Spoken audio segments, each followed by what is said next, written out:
1. You will hear a telephone conversation between a customer and a telephone service representative. First, you have some time to look at questions 1 to 6.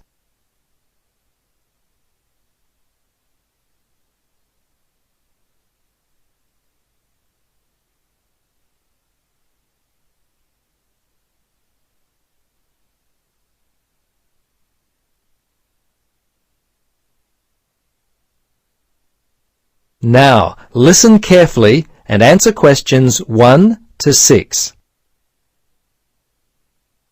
Hello, Cheap Calls Unlimited. This is Adam O'Shaughnessy. How can I help you? Yes, I heard something on the TV the other day about cheap local and national calls.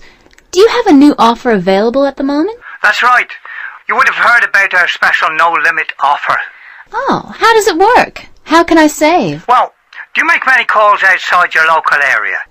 Well, yes, as a matter of fact I do. I often call my mother-in-law in Sydney, and sometimes I call Perth and Melbourne. We've got family there. Okay, where would you be calling from? Brisbane. Right, this would be perfect for you. How it works is you tell us which city you call the most, and we'll set up a special offer for 3 cents per minute, no matter what time of the day you call.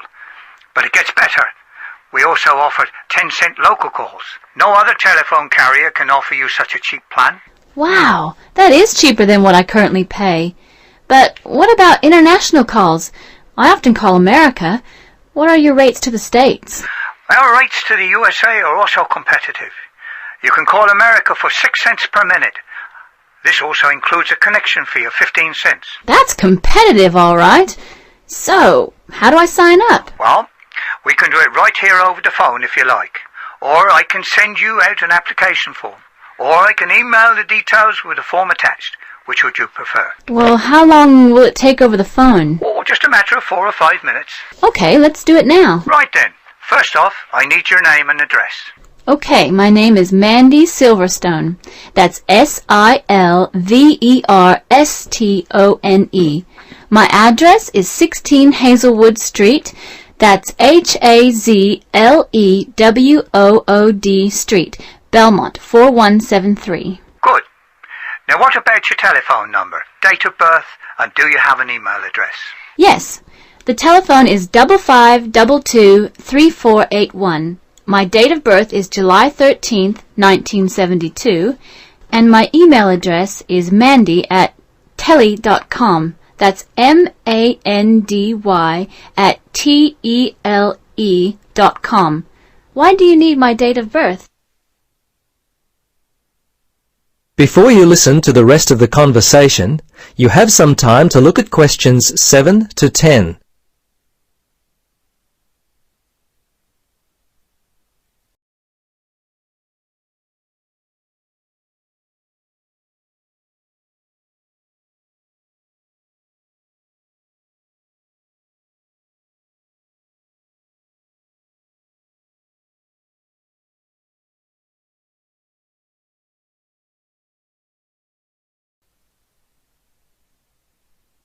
Now, listen carefully and answer questions 7 to 10. Right, okay. Yes, we'll request your date of birth for security reasons. We'll ask you this each time you call us to request information about your account. Not for making a payment, but, if you wish to change any of your details or change your plan, those kind of things. Okay, I understand. Okay, right. Well, we're finished. Do you have any other questions at all? Yes. When does this new service actually start? Yes, I'm going to send the information to our sales department. They'll process it today and your new service will be ready tomorrow. By next month, you'll really start to experience the savings. Fantastic. Okay, well, that's all I wanted to know. Oh, when will I receive the bill? That'll be 1 month from the day you signed up. It'll be sent on the same day every month thereafter, unless you request a change. We can send them every 2 or 3 months if you prefer. That is the end of part 1. You now have half a minute to check your answers.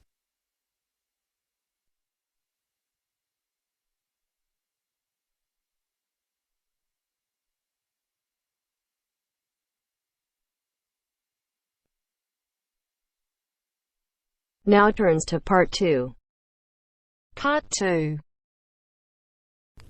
Listen to the conversation between two students, John and Carol.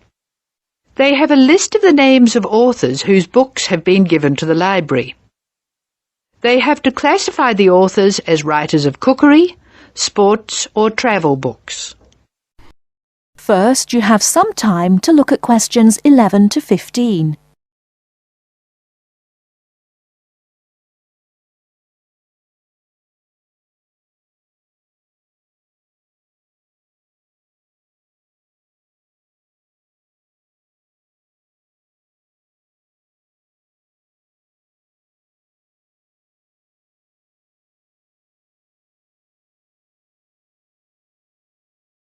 Now, listen carefully and answer questions 11 to 15.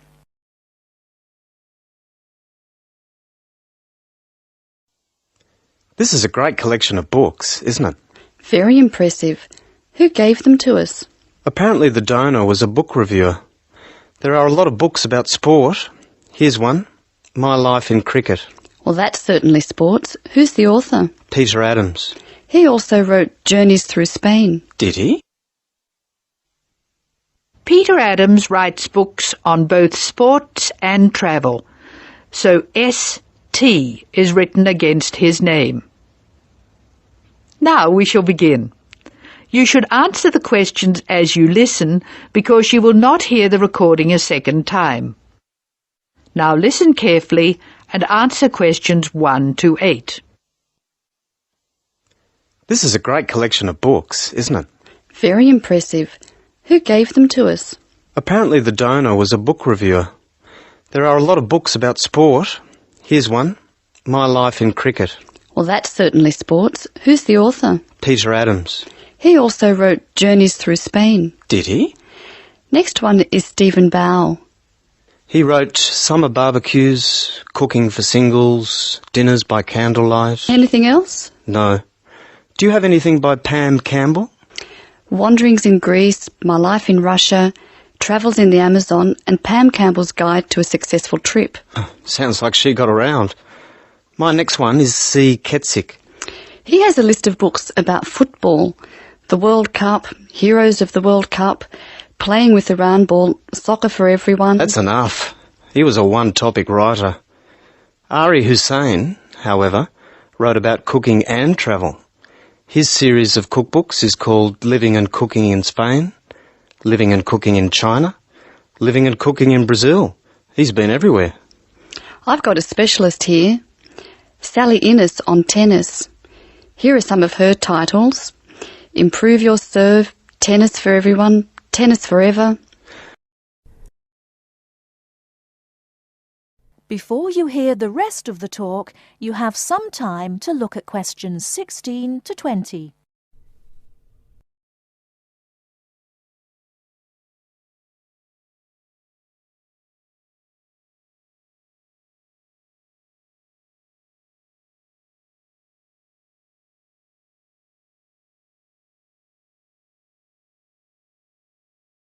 Now listen and answer questions 16 to 20. Sally Innes on tennis. Here are some of her titles. Improve Your Serve, Tennis for Everyone, Tennis Forever. Meg Jorgensen has 3 books, one in each category. Cooking for Health, Sport is Good for You, and Travelling in Australia. A varied talent. Who's next? Bruno Murray.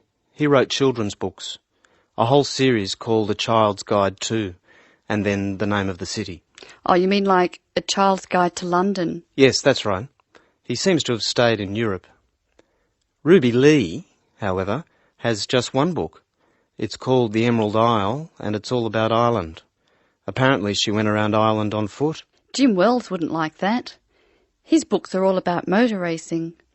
Nice photos of old racing cars. Don't you love the goggles on the driver? They do look strange, don't they? I think we're nearly finished. What did Helen Young write? Summer menus. Food for thought. She also did a book of Chinese recipes. Cantonese, I think. OK, that's dealt with the first box. Let's stop for a minute. That is the end of part 2. You now have half a minute to check your answers.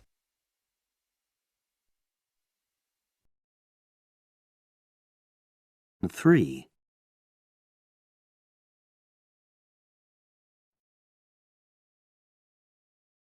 CD 3. Test 5, Section 3. You will hear a business studies student called Sam talking to his tutor about an IT project he is going to do for a local company called Turner's. First, you have some time to look at questions 21 to 26.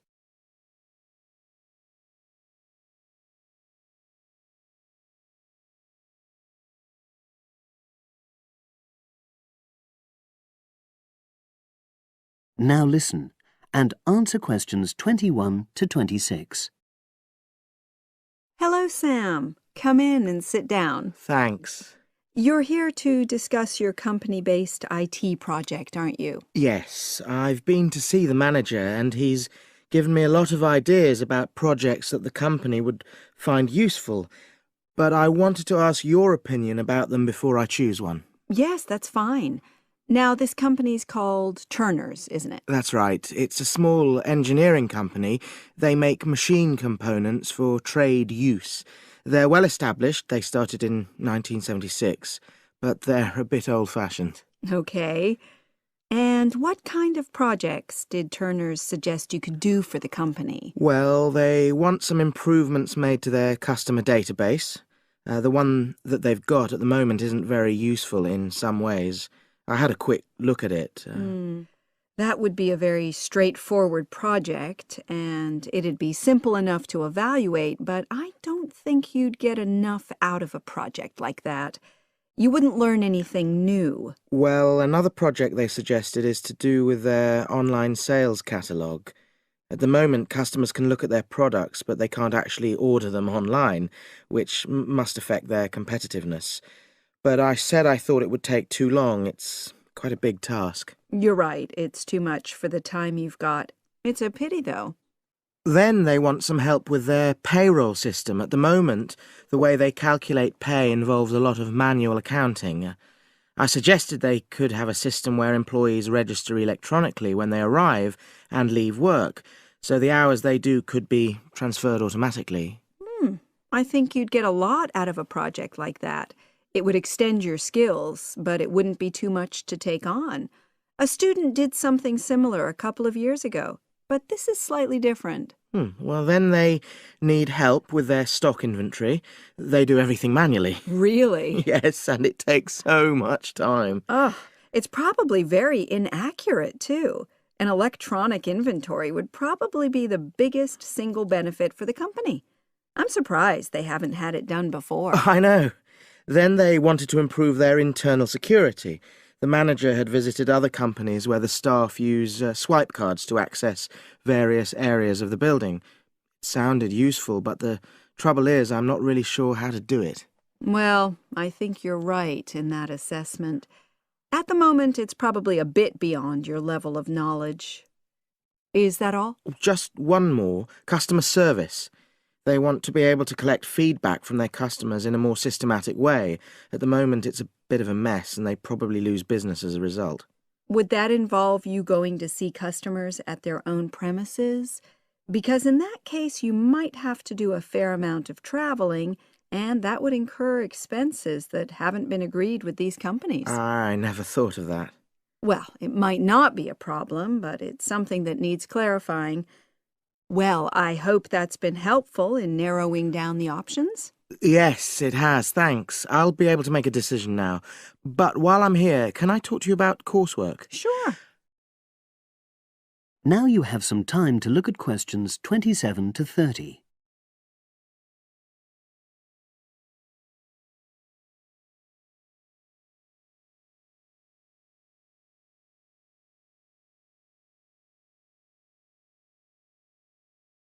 Now listen and answer questions 27 to 30.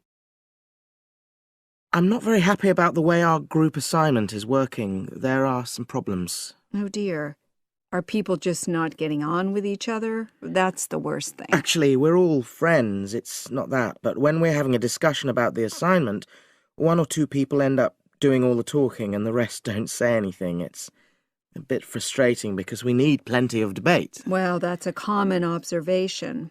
You're studying in a group with people from all over the world, and you all have your own ways of participating. In some places, students are more used to listening than talking, and vice versa. I suppose you're right. I'll try to remember that. Does everyone pull their weight as far as sharing the workload is concerned? I'd say they do, yes, and our group elected a leader. She's very good at making sure no one's overloaded, but personally I feel that there are just too many of us in the group. Whenever we try to arrange a meeting, there's always at least one person who can't make it. It's not anyone's fault, it's just that we've all got slightly different timetables. Well, I'm glad you've talked to me about it. Feedback is always useful. Is there anything else you're concerned about? There are a couple of problems with lecturers that all the students are talking about. Last semester we had negative feedback about the way lectures were organized. There were several occasions when the wrong room had been booked or the same room had been booked twice, that sort of thing. Is that still a problem? That hasn't happened at all as far as I know. Oh, good. It's sorted out then. But I don't know the reason, but some of the staff often turn up late, so we miss 10 or 15 minutes of our lecture time. It might be because they've been copying handouts for students. I think there's a queue for the machine sometimes. Well, I'll look into that. Thank you for telling me. Anything else? The other thing is that it can be very difficult to get to see a lecturer individually. They're all very supportive and friendly when you do manage to find them, but often they're not in their office, even at times when they're meant to be available for consultation. Okay, that's helpful. Now, before you leave, That is the end of section 3. You now have half a minute to check your answers.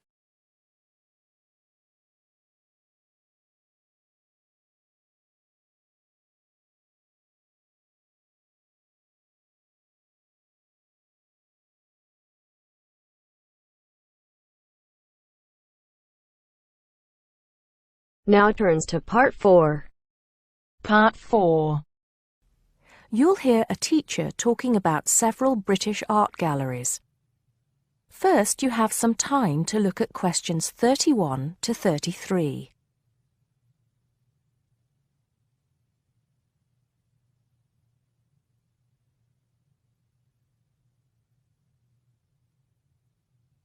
Now listen carefully and answer questions 31 to 33. Good afternoon. Welcome to the first class of V100 Art and History. The objectives of the course, as you will have seen if you've taken a look at the syllabus, include familiarizing yourselves with the vocabulary and language of art, learning about the basic elements of art and design, and finally, discussing historical periods as they pertain to art. The course will also give you the opportunity to visit some of the many galleries and museums that Britain has to offer.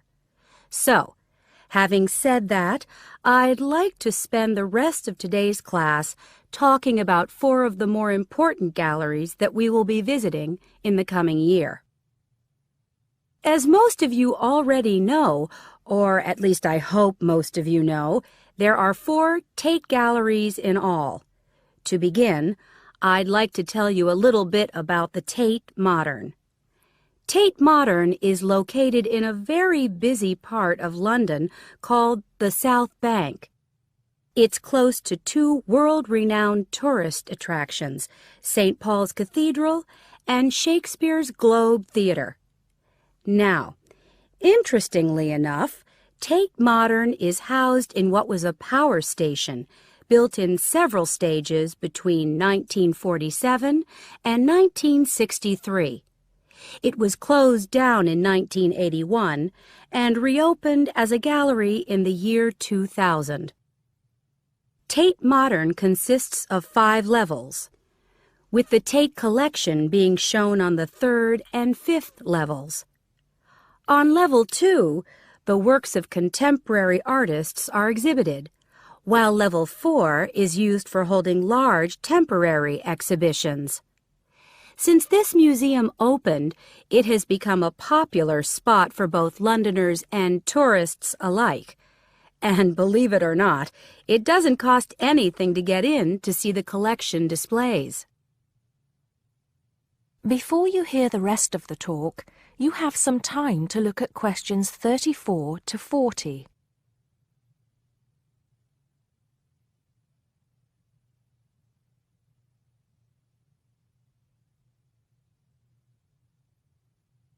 Now listen and answer questions 34 to 40.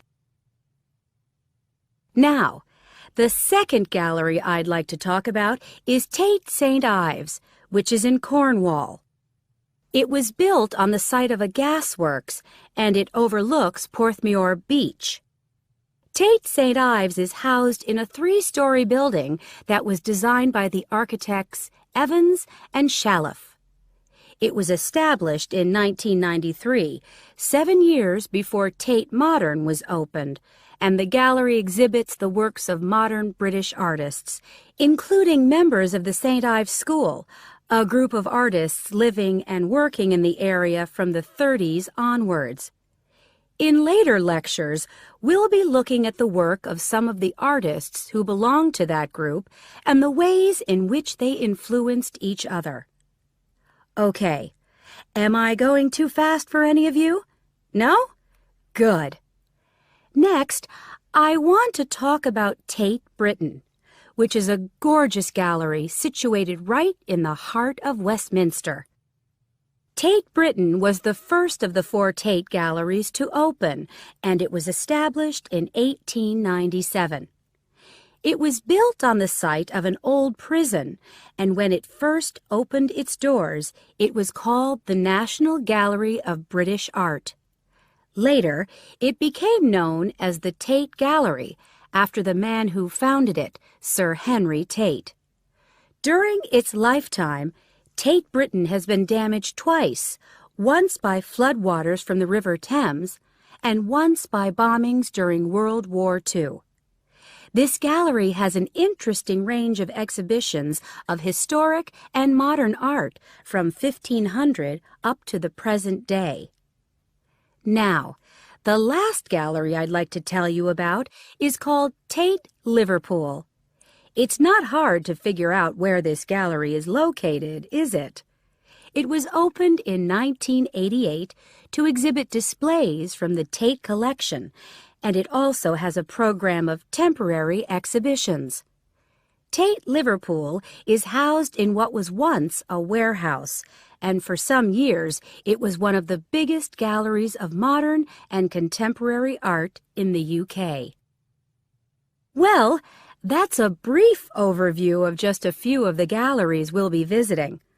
I'd like now to look in a little more detail at what you can expect to see in each of these galleries, starting with Tate Britain. That is the end of part 4. You now have half a minute to check your answers.